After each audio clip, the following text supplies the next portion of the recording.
Donc, pendant ce mois, un mois et demi de confinement, on a vu plusieurs initiatives de la part de plusieurs artistes et musiciens qui nous ont fait part des vidéos comme celle-ci.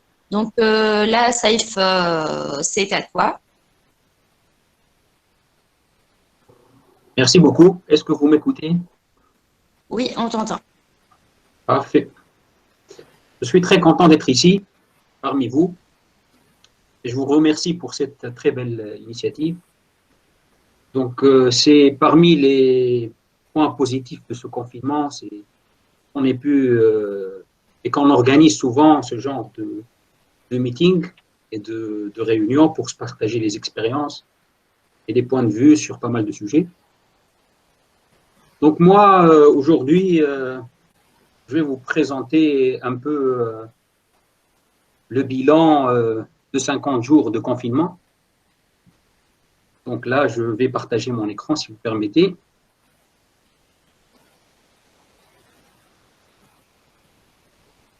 Alors, est-ce que vous êtes, est-ce que vous arrivez à lire, est-ce que tout est bien, tout est visible? Il n'y a pas encore de partage. Bon.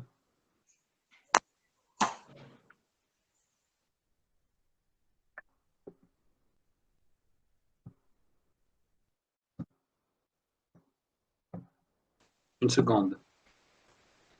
Voilà. Normalement, c'est bon.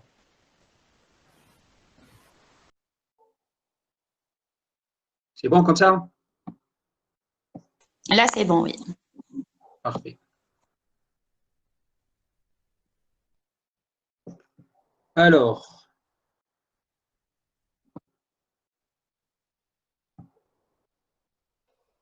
comme je vous ai dit, là, je vais vous présenter, faire un petit peu une rétrospective de 50 jours de confinement, donc pour l'artiste que je suis.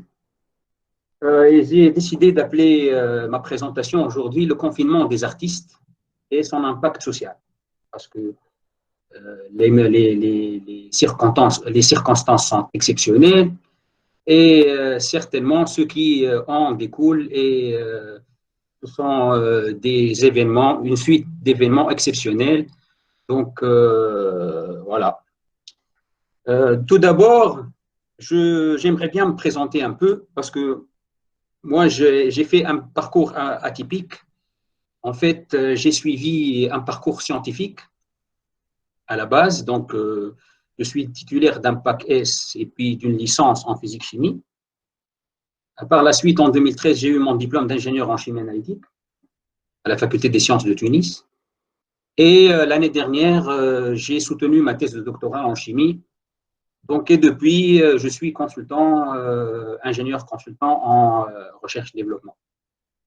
Alors, ma thèse a été faite en collaboration entre l'université tunisienne et l'université française. Pour ceux qui ne connaissent pas le terme recherche et développement, ou bien la spécialité, si on veut, la R&D, c'est quoi en fait? Ben, la R&D, je la représente par cette caricature. Donc, c'est en fait la recherche et le développement, c'est lié aussi à l'innovation, c'est-à-dire que l'industriel ou le laboratoire de recherche, ils font appel à nous pour essayer de trouver des solutions innovantes à pas mal de problématiques liées à la chimie. Donc, par exemple, si un éleveur veuille que son mouton soit violé, bah, il faut qu'on se plie donc, et à sa volonté qu'on essaye de trouver la solution à son problème. Donc, voilà. Mis à part ma casquette de chimiste, je suis honoré et j'ai la chance de porter une double casquette, en fait, une deuxième casquette, surtout les week-ends. Donc, c'est la casquette du musicien. Donc, j'ai suivi aussi un parcours académique en musique. donc ce que j'illustre par cette diapo et par ces quelques diplômes que j'ai eus à l'échelle nationale, donc à l'échelle nationale. Et voilà, le diplôme de musique arabe décerné par le ministère de la Culture en 2005. Et puis en 2003, pardon, le diplôme de oud, là, l'instrument avec lequel je jouais, ça s'appelle le oud, le luth oriental. Donc, je suis lauréat du diplôme national aussi, décerné par le ministère de la Culture en 2005. En 2018, j'ai passé le concours un peu en retard parce que, bon, c'est la loi qui m'y oblige un peu parce que normalement, les 2 diplômes que j'ai suffisent pour que je puisse enseigner. Et voilà, il y a eu après une réforme. Ils nous obligeaient tous à avoir ce qu'on appelle la carte professionnelle. Donc, en 2018, j'ai passé le concours de la carte professionnelle, je l'ai eu. Et l'année dernière aussi, il y a eu une réforme qui, c'est-à-dire induite par le ministère de la Culture aussi, qui catégorifie les artistes. Donc, on a ce qu'on appelle la carte professionnelle mention exceptionnelle. C'est un grade supérieur, si vous voulez, dans le métier d'artiste en Tunisie. Donc, ça fait 2 jours qu'on a annoncé, c'est-à-dire aux candidats, l'obtention de cette carte professionnelle mention exceptionnelle. Voilà. Ça, en ce qui concerne mon parcours, mon humble parcours musical. Mon quotidien, comment je présente, moi, en tant qu'artiste? Je vais peut-être plus parler en tant qu'artiste. En fait, moi, depuis l'âge de 5 ans, je fais de la musique et j'ai un parcours assez riche, je dirais. J'ai fait pas mal de concerts en Tunisie, à l'étranger. J'ai animé des masterclass, dont celui-là qui est à Nantes. Donc, j'ai animé en 2016. Donc, et j'enseigne dans des conservatoires de musique. Donc, mon quotidien, il est en tant qu'artiste, on est toujours entre les cours, les masterclass, les concerts, les dates, etc. Donc, c'est ça, en fait, mon quotidien. C'est avec mes étudiants, quand j'ai un masterclass ou bien des cours, je dispense individuellement, ou bien, comme ici, c'est des concerts, des représentations publiques. Donc, voilà, on a fait dernièrement les journées musicales de Carthage et pas mal de festivals internationaux, donc en Tunisie, à l'étranger, pas mal de collaborations. Donc, voilà, vous voyez bien que notre quotidien, c'est plus la mobilité et voilà, et de bouger, de faire des concerts, des masterclass, etc. Le problème du confinement. Il y a eu cette pandémie et ce qui a engendré, qui a engendré en fait un arrêt total, quasi total des activités. Donc, et pas que les activités artistiques, mais en particulier les activités artistiques. Donc, on a le report et l'annulation des dates et l'interruption des négociations, parce que quand on fait quand on est artiste professionnel, donc on est souvent dans un processus de négociation avec les festivals, avec voilà, préparation de dossiers pour que ça soit compétitif. Donc, il y a plusieurs activités à côté qu'on doit faire pour préparer notre dossier, pour que ce soit un dossier compétitif qui soit plus facilement et qui soit compétitif et plus facilement acceptable dans des grandes festivités, etc. Donc, on était donc, en pleine négociation pour quelques dates et quelques festivals. Je ne sais pas si vous m'écoutez parce que moi, parfois, j'ai des problèmes de connexion. Donc, est-ce que vous pouvez me faire un signe que vous m'entendez et que la connexion va bien? Ça va, on t'entend bien. Merci beaucoup. Alors, donc, il y a eu cet arrêt de l'activité et puis en suit l'interruption des négociations. Et voilà, quand on dit report et annulation de dates, là, par exemple, on ne sait pas pour mes dates à moi j'ai eu 3 dates maintenant qui ont été. Je ne sais pas si ça a été annulé ou bien reporté. Donc, on a déjà un impact financier parce que quand on mène une petite affaire de musicien aussi, parce que la musique, ce n'est pas uniquement une passion, c'est aussi un peu du business aussi. Donc, c'est-à-dire, on a du mal après à faire des calculs prévisionnels quand on ne sait pas déjà si nos dates sont annulées ou bien reportées, déjà. Donc là, tout le monde, même les responsables des centres culturels et des festivals et tout, ne savent pas exactement donc, la suite des événements, comment ça va se passer. Donc voilà, donc on est maintenant un peu, voilà, comme on dit, on ne sait pas quoi, un peu pris au dépourvu. Et il y a, à part l'impact financier, il y a l'absence de visibilité. Voilà. Et on sent quand même que le temps, il est perdu. On perd beaucoup de temps à rester chez nous. Et comment on va faire, c'est-à-dire pour valoriser cette marge de temps qui s'offre à nous, qui n'est pas, qui est exceptionnelle. Donc voilà. Donc la situation, il faut la présenter comme elle est. C'est une situation difficile de l'artiste. Donc il y a un grand impact financier, il y a une absence de visibilité, il y a du temps, beaucoup de temps. Voilà, et surtout, pas beaucoup d'inspiration aussi, parce que bon, après, c'est discutable. Hein.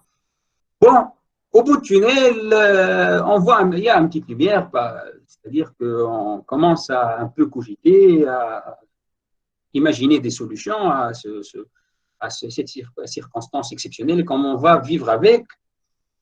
Donc, et ceci nous engage dans un processus de réflexion, c'est-à-dire très méticuleux, et qui s'articule autour de 3 questions principales.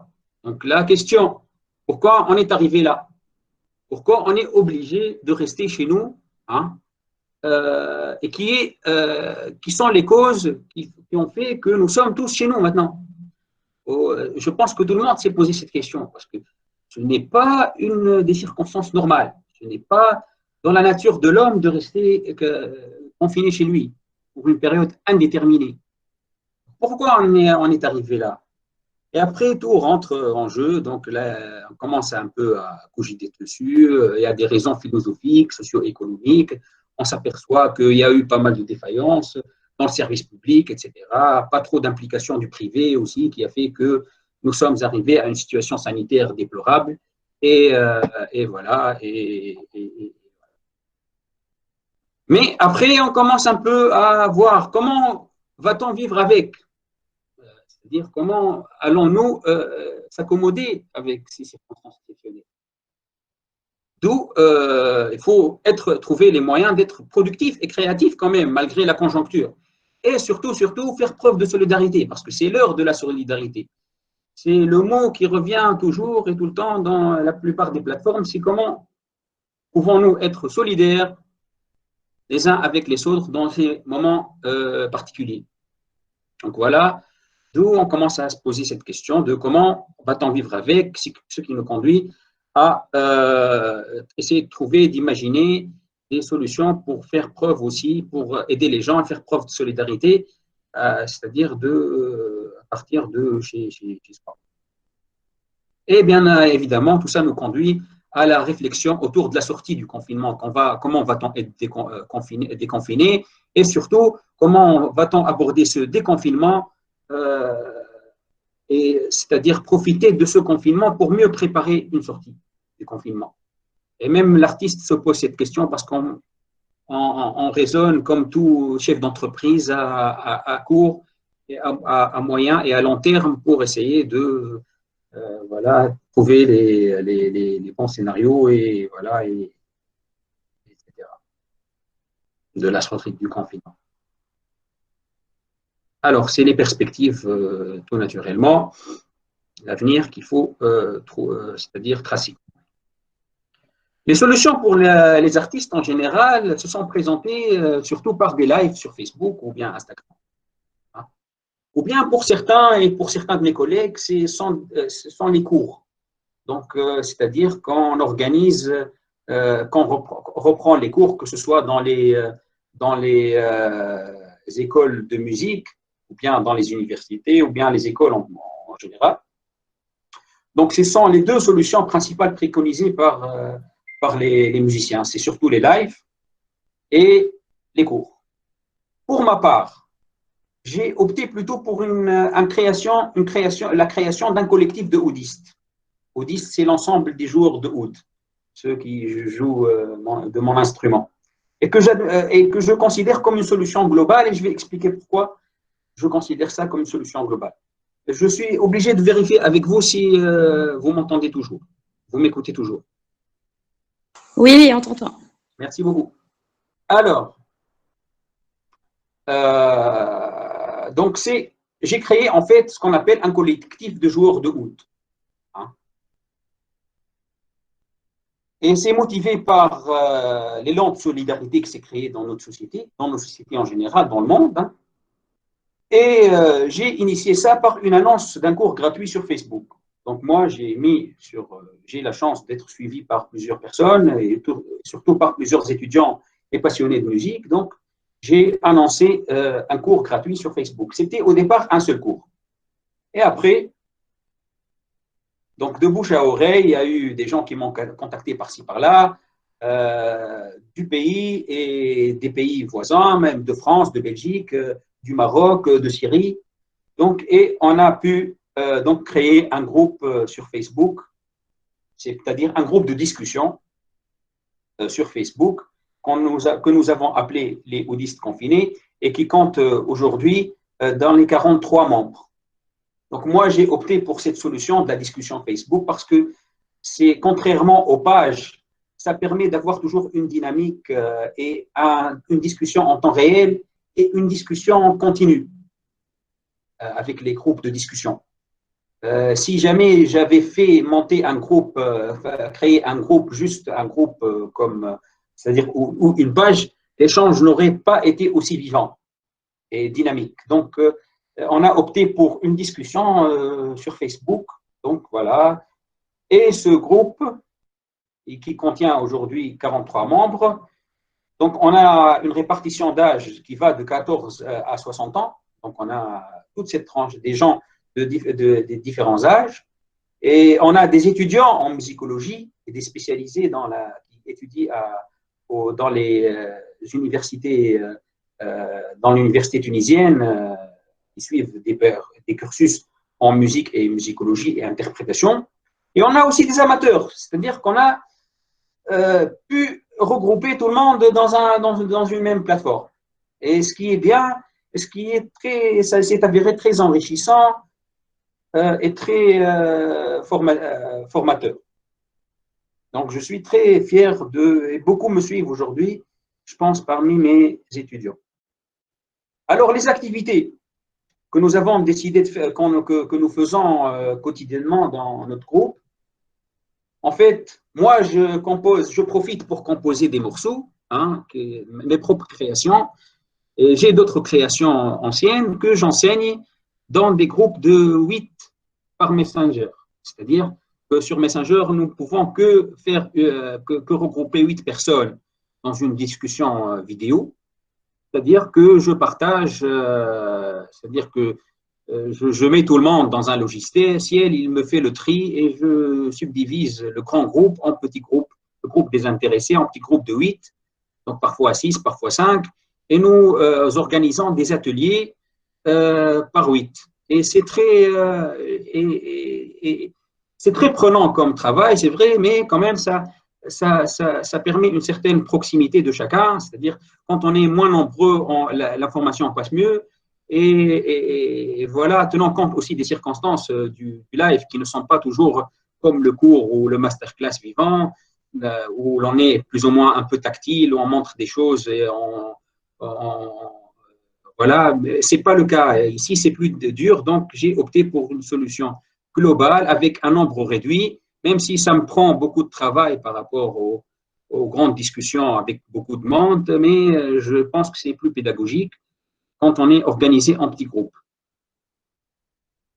Et après, donc, j'ai décidé que l'activité, c'est-à-dire l'enseignement, ne s'arrête pas en ma personne. C'est-à-dire que tout membre de ce groupe qui a une connaissance, c'est-à-dire qui connaît une pièce, qui veut, c'est-à-dire tester s'il a une vocation d'enseignant, ou bien à titre amical, montrer des choses à ses collègues, il peut créer lui-même son groupe à partir du groupe principal. c'est-à-dire qu'il met une annonce sur le groupe principal avec les 43 personnes et il dit tel jour, je propose qu'on va étudier le morceau X. Et à ce moment-là, c'est les gens qui sont intéressés par ce morceau X, ils vont le contacter sur son Facebook à lui.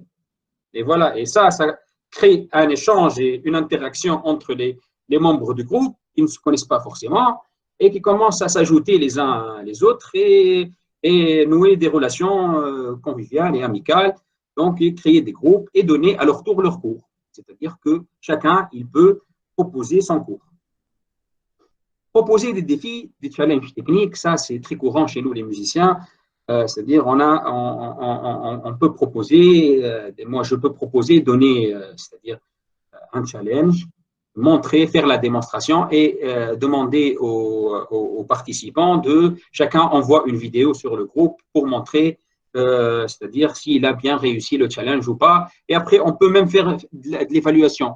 On a fait déjà pas mal d'évaluations. On essaie d'être le plus objectif possible. Voilà, et faire des évaluations et pour la symbolique de la chose, et voilà, et décerner des badges pour des vainqueurs et tout, des vainqueurs des challenges. Donc, ça a créé une très belle ambiance au sein du groupe. Et pas que ça, on a aussi animé des discussions autour des différentes écoles du oud, de notre instrument. Et aussi, on a commencé à penser à l'après-confinement, c'est-à-dire à la création de l'entreprise. Comment on peut créer, à partir de connaissances musicales, créer de l'entreprise, une entreprise. Et par exemple, on a abordé le sujet de la création, on a fait un brainstorming autour du projet de création d'un atelier de fabrication de oud. C'est-à-dire qu'on a vu qu'on pouvait être très compétitif en la matière et profiter des connaissances des luthiers qui sont ici. Et voilà, et commencer pour ceux qui veulent s'inscrire dans cette initiative, la création d'un atelier, d'un projet d'atelier, je leur ai demandé de créer leur groupe et de commencer à penser et à réfléchir sur la création d'une petite entreprise et d'essayer de monter un dossier, de chercher des fonds pour créer une entreprise de fabrication de luth. Donc, c'est au-delà de la musique et de la pratique et de voilà, nous aussi on peut générer des réflexions autour de la création d'entreprises, ce qui est juste magnifique. Et le groupe, il travaille toujours sur ça. Voilà, et moi, de par ma position de prof, j'essaie aussi d'encadrer des activités de documentation, ce qui m'a permis c'est-à-dire il y a peut-être des éditions, il y a des partitions qu'on est en train d'éditer, et peut-être pas bien l'un des étudiants, surtout qui est très actif dans ce domaine, que je cite, Oussem Al-Rafab, ou bien Émile Kharrat, qui ont édité pas mal de partitions et peuvent, c'est-à-dire, éditer un livre, pourquoi pas. Donc voilà, on a fait beaucoup de choses en plusieurs jours. Là, je vous montre, est-ce que vous me suivez toujours? Oui, on te suit. Pardon. Alors, voilà, je vous mets une petite illustration une capture écran de ce qu'on peut voir à la fin des cours, c'est-à-dire quand on se prend des selfies collectifs comme ça, donc des captures écran à partir de la discussion Messenger. Et voilà, et on a décidé de mettre un hashtag Azif chaque fois qu'on publie quelque chose en rapport avec le oud ou avec la musique. Comme ça, on retrouve à partir de ce hashtag toutes les activités du groupe, voilà. Et on publie ça, en fait. Donc, on documente et on publie, et tout est documenté, quoi. Donc, voilà, ça, c'est un aperçu. Et voilà l'activité de documentation que je suis un peu, que j'encadre un peu. Donc, voilà. Alors, les feedbacks, on a eu pas mal de feedbacks positifs de la part des étudiants, que je remercie et que voilà, qui sont tous contents de cette initiative et qui disent qu'ils ont pu donc remplir c'est-à-dire supporter le confinement, qu'ils ont appris des techniques, qu'ils ont appris une pédagogie aussi, comment enseigner ça, comment enseigner les autres, etc. Mis à part le côté social, c'est-à-dire le fait qu'ils se rapprochent les uns des autres et qu'ils nouent des relations d'amitié et voilà, entre eux. Et j'en suis très fier. Les autres activités que je fais, moi, en tant qu'artiste, c'est la composition. Aussi, on collabore avec, je vais bientôt terminer, hein, on collabore avec pas mal de musiciens, donc en ligne, et on suit aussi des formations pour se continuer à se former en tant que formateur. Donc voilà, on est obligé de continuer de se former et d'apprendre des choses. Et parmi les deux plus grandes, à part le groupe, donc on a collaboré, c'est-à-dire dans la composition de notre ami Semi Gharbi, qui est joueur de Qanoun ici. Donc, on a collaboré de France, de Belgique, des artistes de Belgique, de France et de Tunisie, un peu partout. Et on a joué ensemble la pièce Hope de Semi, qu'on va vous faire écouter par la suite. Et bien sûr, ce que vous avez écouté au départ, c'est ma composition à moi, Méditerranéen Mood avec Semi Gharbi et Nisila, mes compagnons de route que je salue et que je remercie. Alors, l'impact rapidement.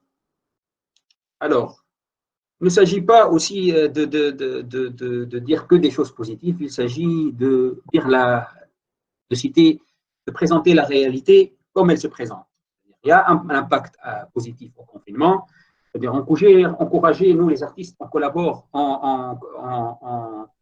c'est-à-dire on encourage les gens à rester chez eux en les divertissant. Donc ça, c'est connu, on n'a pas besoin de le démontrer. Voilà, je viens vous démontrer qu'on pouvait poursuivre l'apprentissage pour les étudiants, c'est-à-dire que rien n'empêche la continuité pédagogique pour les étudiants, et préparer, initier les projets d'avenir, les projets musicaux à travers les collaborations que je viens de citer, qui vont permettre par la suite de nouer des collaborations fortes sur le terrain et dans le monde du spectacle. Mais, hélas, le confinement est circonstancié et ne devrait pas trop durer. Vu ce que j'ai cité au départ comme impact néfaste sur le plan financier et même sur le plan de l'inspiration, parce que beaucoup d'artistes s'accordent pour dire que le confinement, quand il dure, ça réduit, c'est-à-dire l'artiste, il a besoin de s'inspirer de tout ce qui bouge autour de lui, des rencontres, etc. Donc, étant chez lui, les horizons sont un peu étroits et il ne pourrait pas, c'est-à-dire s'épanouir, avoir une inspiration forte pour continuer à être productif, en plus de l'impact financier qui peut, c'est-à-dire déconcentrer beaucoup l'artiste. Et voilà.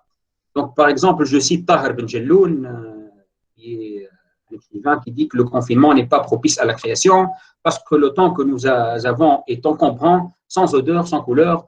Bon, c'est un peu extrême. On pouvait, c'est-à-dire, mais ce n'est pas une circonstance normale, des circonstances normales qui sont censées durer. Donc, il faut penser à déconfiner les artistes et à des solutions pour les artistes. J'ai brièvement, c'est-à-dire, je vous cite c'est-à-dire un extrait que j'ai écrit pour un peu défendre les artistes qui sont plus ou moins marginalisés, il faut le dire. Hein. Donc, et voilà. Donc, nous nous considérons, moi je considère mes confrères artistes comme aussi des soldats de la nation hein, dans ces temps de crise. Et je vous enverrai par la suite ce petit texte, c'est-à-dire qui explique en gros comment nous sommes en train de sacrifier, c'est-à-dire donner de notre max, et c'est-à-dire se sacrifier pour aussi l'intérêt national, pour divertir les gens.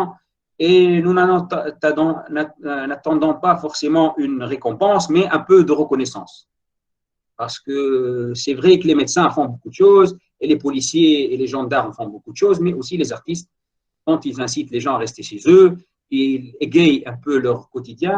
Moi, je considère que c'est du militantisme, et ça mérite quand même de la reconnaissance. Donc voilà, et plus de considération.